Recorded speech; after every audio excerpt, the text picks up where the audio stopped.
मुझे जाना है पाकिस्तान इंडिया बॉर्डर के ऐन करीब एक गांव में जहां इंडियन बॉर्डर चंद कदम ही दूर रह जाता है। ये गांव कहा जाता है कि 720 ईस्वी से आबाद है, यकीनन होगा, लेकिन यहां तक जाते जाते आज भी खेतों, खलियानों और वीरानों से गुजरना पड़ता है।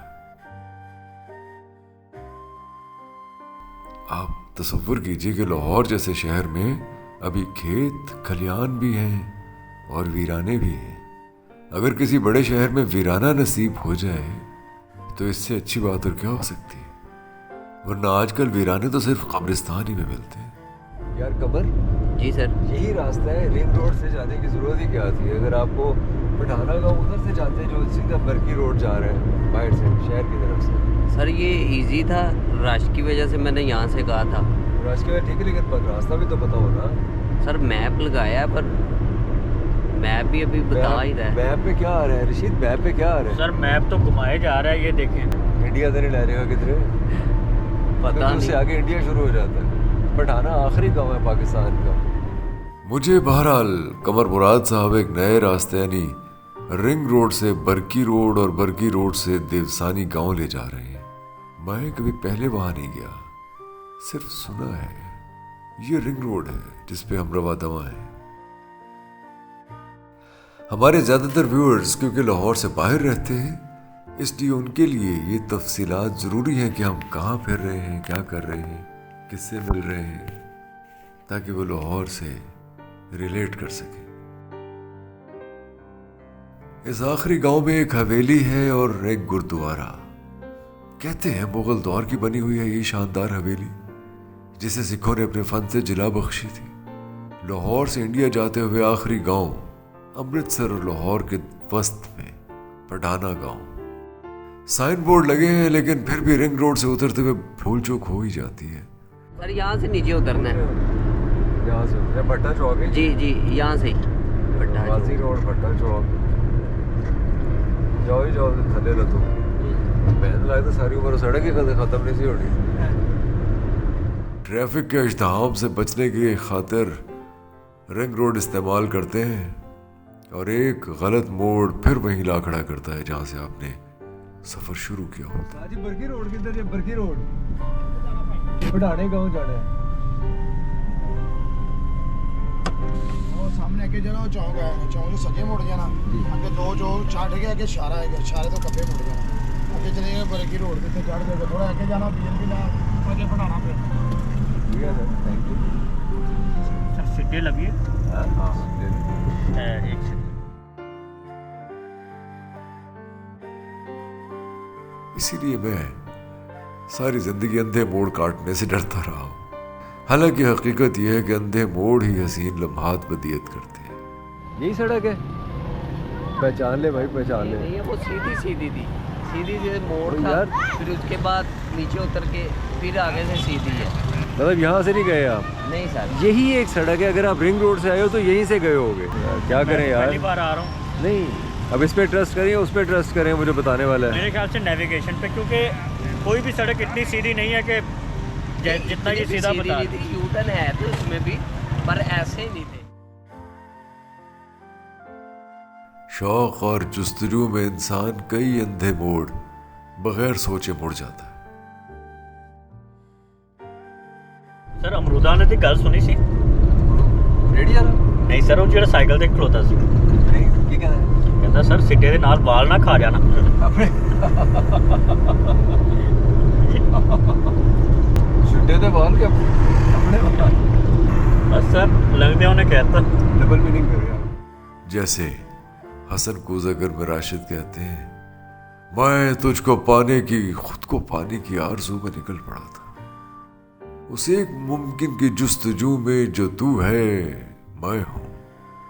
मैं ऐसे चेहरे को ढूंढता था जो तू है मैं हूं। मैं ऐसी तस्वीर के ताक़ुब में घूमता था जो तू है मैं हूं। मैं इस ताक़ुब में कितने आगाज़ गिन चुका हूं। मैं इस ताक़ुब में कितनी गलियों से, कितने चौकों से, कितने गूंगे मुजस्समों से गुजर गया हूं। मैं इस ताक़ुब में कितने बागों से, कितनी अंधी शराब रातों से, कितनी बाहों से, कितनी चाहत के कितने बिफरे समंदरों से गुजर गया हूं। मैं कितनी होशो अमल की शमाओं से, कितने ईमान के गुंबदों से गुजर गया हूं। ये एक तवील नज्म है, गुमा का मुमकिन राशिद जैसी नज्म कहने वाला शायद कोई दूसरा ना हो। उर्दू नज्म कहने वाला। इंग्लिश में तो खैर हमें कीट्स, शेले, बायरन, येट्स, एलियट जवाब नहीं इन लोगों का, बहुत से लोग मिल जाते। लीजिए साहब, बातों बातों में बरकी रोड पहुंच गए हैं। बरकी एक फैमिली टाइटल है। पुराने क्रिकेट लवर्स इमरान खान के कजन जावेद बरकी को जानते होंगे। ये सड़क बहरहाल उनसे मंसूब नहीं है।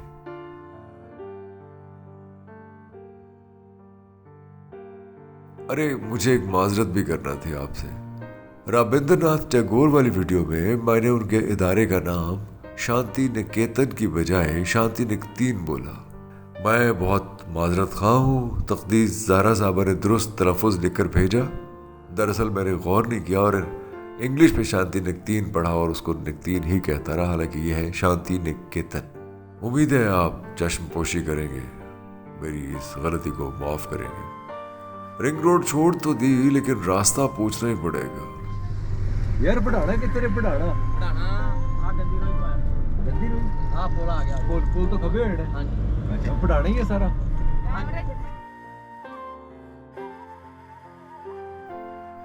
कैसा लगता है अपने ही शहर में रास्ता पूछना। जब शहर बसने लगते हैं, बदलने लगते हैं, बिगड़ने लगते हैं, तो जन्म जन्म के रहने वाले भी अजनबी बन जाते हैं। कहीं भैंसें खरामा खरामा चलती जाती हैं, हॉर्न बजाकर उनके इस्तगराक और बेफिक्री को झंझोड़ना बदतमीजी होगी। बस यही सोचकर हम उनके पीछे रेंगते रहे। बरकी रोड से नाले के साथ साथ पठाना के लिए मुड़े। आप तसव्वुर कर सकते हैं कि शहर के बीचों बीच ऐसी दो रोया दरख्तों वाली सड़क, फिर जा रुकेगी बुझते खराबों के देश में, सूनी सुलगती सोचती सुनसान सी सड़क। जफर इकबाल याद आ गए, हमारे अहद के बहुत ही मुनफरिद लहजे के शायर हैं।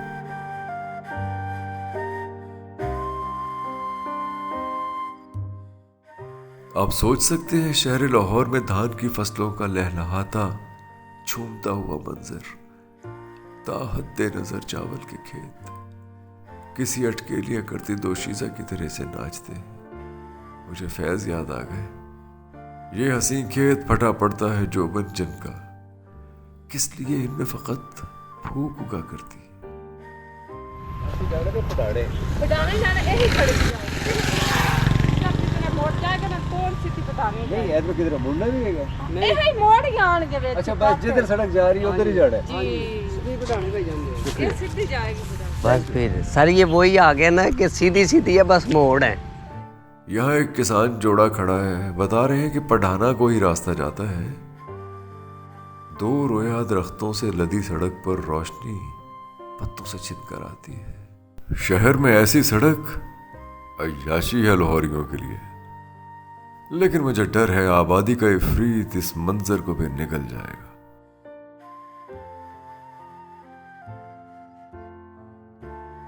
देखिए कैसे सादा से लोग हैं।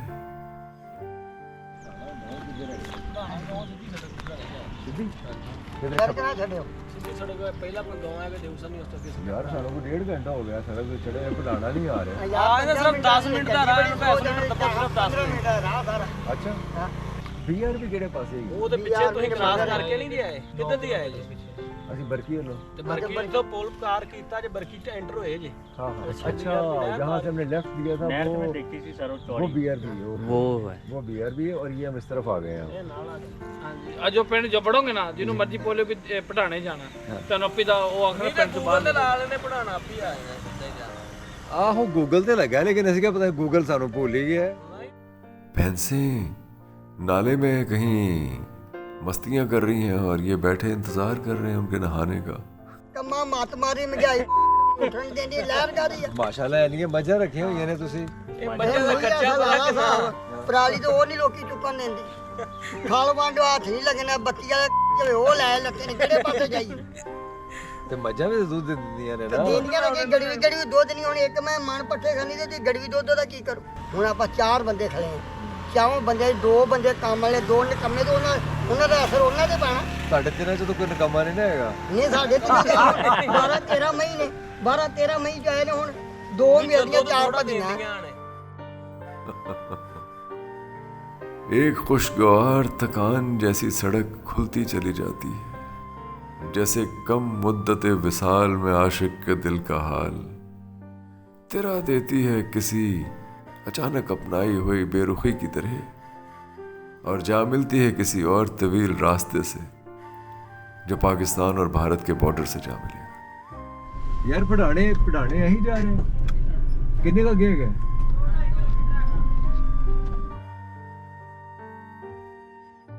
बॉर्डर जुदाई की सबील आह से खींची हुई एक लकीर जो जाती है दिल से दिल तक, काटती हुई दर को दर से। इस लकीर का आखिरी गांव है पढ़ाना। रशीद यस सर रशीद ये पढ़ाने गया ना देखो जरा पता नहीं मैं कौन सा पहले आया हूँ सर। मुझे लगता है ख्वाब में भी आप डरते हो। यहाँ तो डरने की कोई वजह नहीं है ना सर ये बॉर्डर क्रॉस तो नहीं कर रहा है बॉर्डर क्रॉस किया होता तो फिर इस और हालत में जा रहे हो ना बोर्ड तो नजर आने लगे हैं। रशीद साहब सो गए थे, बहरहाल अब उठ गए हैं। फरमा रहे हैं कि मैं कौन से पहले यहाँ आया हूँ जो मुझे पता हो कि पठाना आ गया है। हालांकि बोर्ड नजर आना शुरू हो गए, ये पठाना ही है। अस्सलाम वालेकुम उस्ताद जी ओ जवाला सिंह दी हवेली किथे हैगी जे पढ़ाना है ना सर जनाब हाँ जी पढ़ाना है ना पढ़ाना जवाला सिंह दी हवेली किथे है हाँ वो इधर है इधर हाँ जी और जिधर सड़क मुड़ती जाएगी ना जी जी उधर मुड़ जाना ते अगे अपना सुल्ताना दी हवेली किसी ने पूछ लेना अच्छा इधर पीछे की है पीछे गुंबद हां ये गुरुद्वारा हाँ जी गुरुद्वारा देख सक रहे हैं हाँ इजाजत है अभी हाँ जी कोई गल नहीं आओ यार पहले गुरुद्वारा देख लेते हैं शुक्रिया भाई थैंक यू जैसे ही पठाना में दाखिल होते हैं गुरुद्वारा मिलता है। यह आबाद तो मुगल दौर से है, लेकिन तकसीम से पहले सिखों का इलाका था।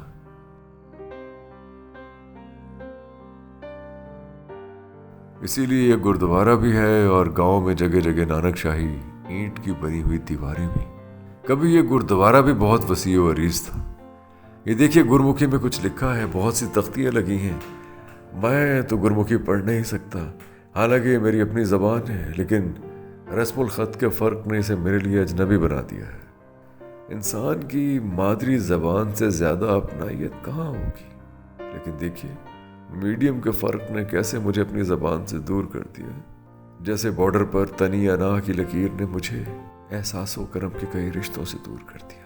अब मैं हूँ और मातम एक शहर आरज़ू, तोड़ा जो तूने आईना तिमसालदार था।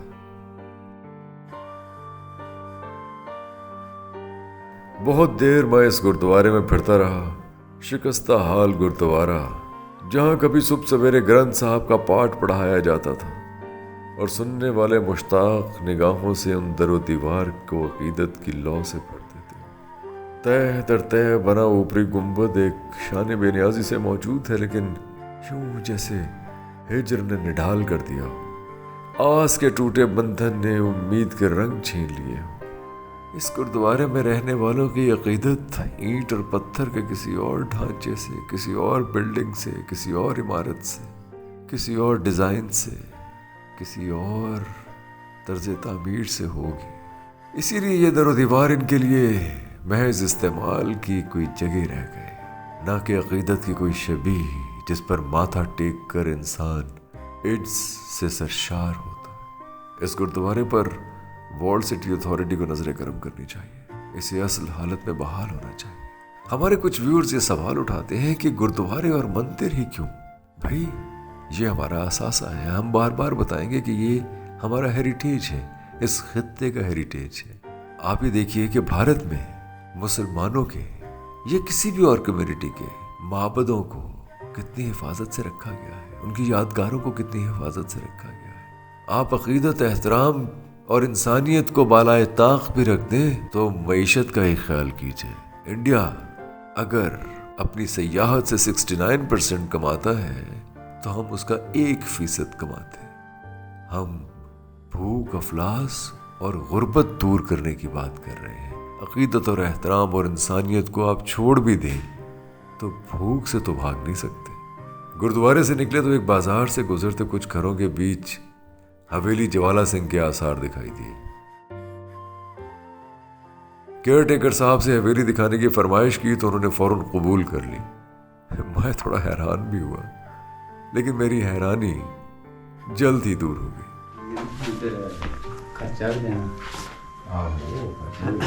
इधर एक मिनट मेरी गल मुंडा ना नहीं देने का बड़ा भैड़ा।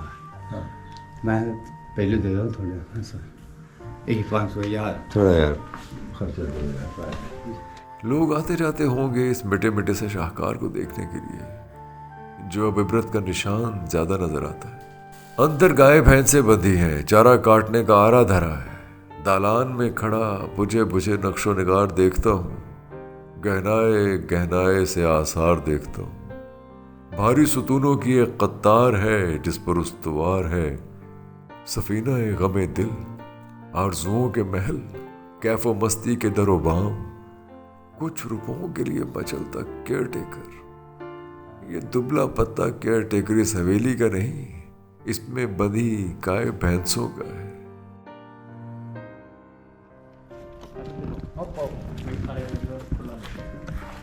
चलो नहीं बड़े चलो देख लो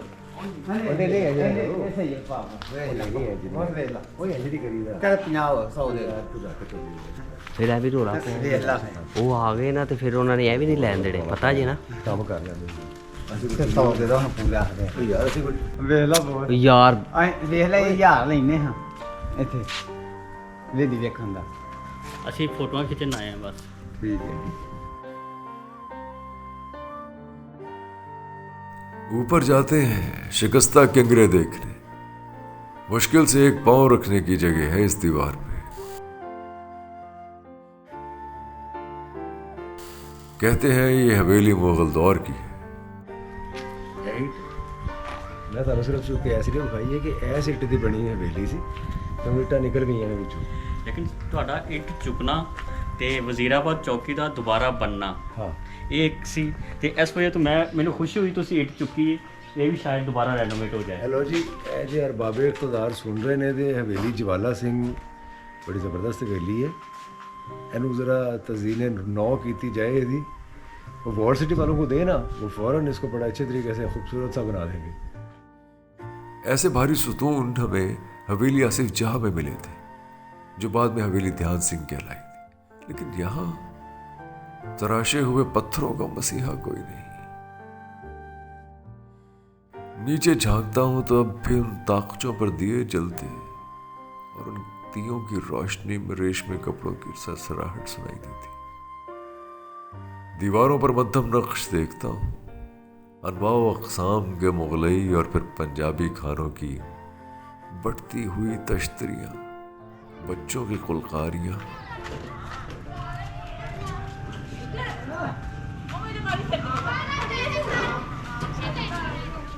दिलरुबाओं की झूठी बेइतराइयां, बुजुर्गों के बंदो नसाए, हसीनाओं के गिले शिकवे, सियासत के पेचो खम, कैसी कैसी आवाजें हैं जो खलत मलत होकर मुझ तक आ रही हैं। मेरे रशीद साहब ऐसे हिफ्जा हमाद और 0300 मोहब्बत के मारे जगह जगह अपना नाम लिखते हैं और मोहब्बत के मतलाशी फोन नंबर। मलक साहब भी आया बदन हाँ दे नंबर पढ़ के कोई ना कोई स्वाणी ते फोन लासी साहब को स्वाणी फोन लासी अस आप पढ़ावांगे लाहौर फेर ही जवाला सिंह दी हवेली। इन भारी भरकम दीवारों के बीच मैं धूप और बारिश की मारी एक सख्त चांद दीवार पर चलता जाता, हर कोने में बने मेहराबों वाले गजीबों की जानिब। ये मुगल आर्किटेक्चर का खासा है। दीवारों पर मौसमों की शिद्दत और हमारी गफलत का इजहार पत्थर पर काई और कालाहट जमने की सूरत दिखाई देता है। बॉर्डर पर होने की वजह से जद में आ गई। पठाना में गुरुद्वारे और हवेली ज्वाला सिंह को महफूज किया जाना चाहिए। कुछ लोग कहते हैं ये हवेली 250 साल पुरानी है, लेकिन इसका फन तामीर ये बताता है कि ये ज्यादा पुरानी है और इसकी तामीर मुगल फन तामीर पर की गई।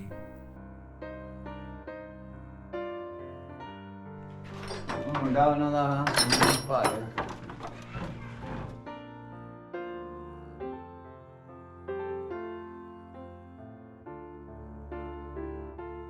हवेली से बाहर आए तो कुछ बुजुर्ग एक वर्कशॉप के पास बैठे थे।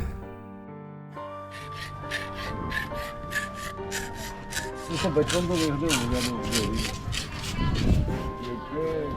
बाबा को अदालत हाँ ਇਹਦੇ ਵਿੱਚ ਹਾਂ ਸਰਦਾਰ ਜਿਹੜਾ ਹੈ ਉਹ ਆਂਦੇ ਨੇ ਸਰਦਾਰ ਮਹੀਨੇ ਬੰਨਣ ਛੱਡਣ ਦਾ ਇਹ ਆਵੇ ਰਿਸ਼ਤੇਦਾਰ ਦੀ ਜੇ ਜ਼ਾਬਤ ਕਰਦਾ ਹੈ ਆ ਸਾਹਮਣੇ ਬੈਠੇ ਜੇ ਬੈਠੇ ਹੁੰਦੇ ਸੀ ਆ ਸਕੂਲ 'ਚ ਕਿਉਂ ਐਡੀ ਦੂਰ ਕਿਉਂ ਹੁੰਦੀ ਸੀ ਸ਼ਹਿਰ ਤੇ ਐਡੀ ਦੂਰ ਹੈਗਾ ਸ਼ਹਿਰ ਨਹੀਂ ਇੱਥੇ ਉਹ ਤੁਹਾਨੂੰ ਦੱਸਣ ਡਿਆ ਆ ਵੀ 6 ਮਹੀਨੇ ਬੰਨਣ ਛੱਡਣ ਦਾ ਉਹ ਆਂਦੇ ਸੀ ਸਰਦਾਰ ਨੇ तो जेल ਇੱਥੇ ਫਾਇਦਾ ਹੋਣਾ ਜੇ ਉੱਥੇ ਬੰਦ ਕਰ ਦੇਣਾ ਦੂਰ ਫਿਰ ਲਾਹੌਰ ਤੇ ਨਹੀਂ ਕਰਦੇ। ਤੁਸੀਂ ਕਿਹੜੇ ਜ਼ਮਾਨੇ ਦੀ ਗੱਲ ਕਰ ਰਹੇ ਹੋ? ਕਿੰਨਾ ਪੁਰਾਣਾ 30-35 ਸਾਲ ਪਾਕਿस्तान ਤੋਂ ਪਹਿਲੇ ਹੀ ਅੱਛਾ ਹੋ ਗਏ ਸੀ ਤੇ ਲਾਲਚ ਹੁੰਦੀ है। और आप ये देखिए कि वर्कशॉप की आधी दीवार भी छोटी ईंट की बनी है, यानी वही सिख या उससे भी पुराना दौर। 1752 के बाद मुगल लाहौर छोड़ गए थे, अपना सब कुछ छोड़ गए थे। यहां सिख मिसलों की हुकूमत आ गई थी। पठाना से निकले तो सोचा जल्लो वाला रास्ता इख्तियार किया जाए। किसी से पूछा इधर न जाके ना आगे पक्की सड़क निकलेगी और सीधी तो चलो मोड़ ला चित्ते गुरकी हॉस्पिटल दे कोलो हां जी ਇਹ ਬੜਕੀ ਤੋਂ हां सही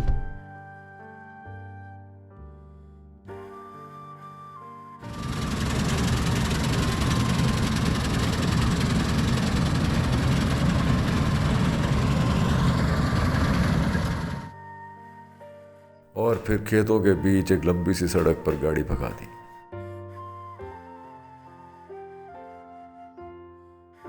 लेकिन BRB नहर क्रॉस की तो आबादी बढ़ना शुरू हो गई। ये BRB नहर है और ये रेलवे ट्रैक है जो अटारी इंडिया जाता है। यहां से चंद कदम के फासले पर वॉक करके भी जाया जा सकता है, लेकिन दिलों में सदियों का फासला है।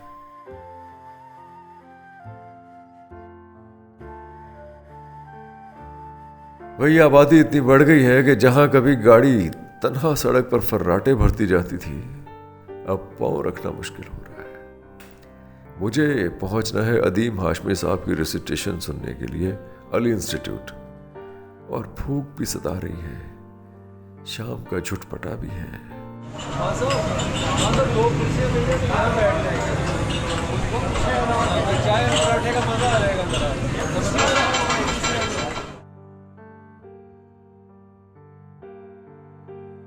बरकत मार्केट से आलू वाला पराठा और चाय का कप पिया, भाई ताजा दम हो गए।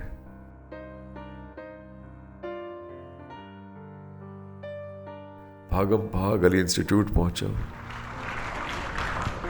माथे की चमक कुंदन से और दांतों की दमक मोतियों से ले लो, कुलकुले मीना से आवाज की खनक और शमे सोजा से आंसुओं की लड़ी जरूरत के वक्त कर्ज ले लो, गर्दिश रोजगार से मिजाज का तलव्वुन या चंचलपन ले लिया जाए।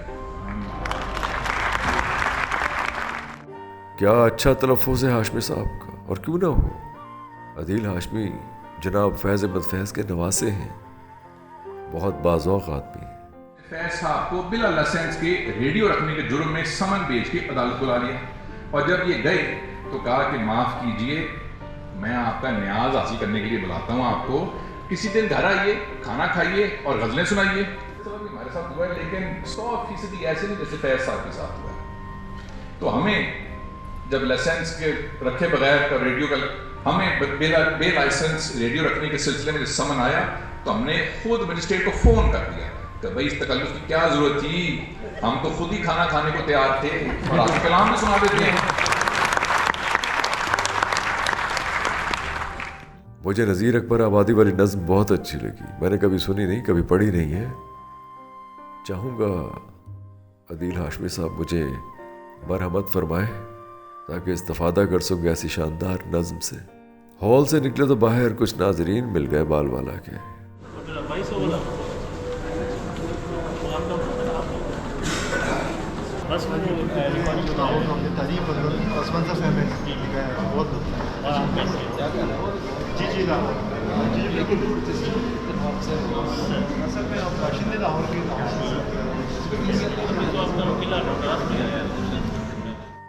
बालवाला के देखने वाले बहुत वैल्यूएबल व्यूअर्स हैं, बहुत पढ़े लिखे, बहुत हसास, बहुत मोहब्बत करने वाले। बस उनसे मोहब्बत वसूल करते आगे बढ़े तो कुछ नौजवान गिटार और गीत छेड़े बैठे थे।